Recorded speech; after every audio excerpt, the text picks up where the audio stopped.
Saudi আরবের এক অন্ধ হাফেজ, তাকে দেখে প্রশ্ন করা হলো, আল্লাহ তোমাকে চোখ দে নাই, তুমি না দেখে আল্লাহর কোরআন মুখস্থ করেছ, তুমি বলো আল্লাহ যদি তোমাকে চোখ দে তুমি সর্বপ্রথম কি দেখবে? অন্ধ হাফেজ বলল, আল্লাহ আমাকে চোখ দে নাই, আল্লাহ আমি চোখে দেখতে পারি না, আমাকে চোখে দেখার মতো সেই শক্তি আল্লাহ দেয় নাই। আমাকে যদি আল্লাহ চোখ ফিরিয়ে দে, আমি আল্লাহ পছন্দ করে বলতে পারবো আমি আমার মাকে দেখবো না, আমার কলিজার টুকরো সন্তান আছে আমি সন্তানকে দেখবো না, আমার ভাই আছে, আমার বন্ধু আছে, আমার প্রিয় মানুষ আছে আমি তাদেরকে দেখবো না।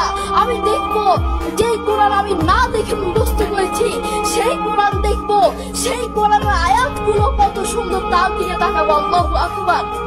আমরা আমাদের কথা বলছি, আমাদের চোখ থাকতে আমাদের কোরআন পড়ার সময় হয় না। আপনি বলছেন আমি ব্যবসা করি সময় পাই না, কোরআন থেকে বলো ব্যবসা করি কোরআন পড়ার সময় পাই না, আমি দোকান করি দোকানে অনেক কাজ থাকে, বিশ্বাস করুন আমি অনেক ব্যস্ত মানুষ, এজন্য কোরআন পড়ার টাইম পাই না, কোরআন পড়ার সময় পাই না। প্রিয় ভাই আমি আপনাকে বলতে চাই, আপনাকে সময় কে দিয়েছে? আপনাকে সময় কে দিয়েছে? যে আল্লাহ আপনাকে সময় দিয়েছে, সে আল্লাহ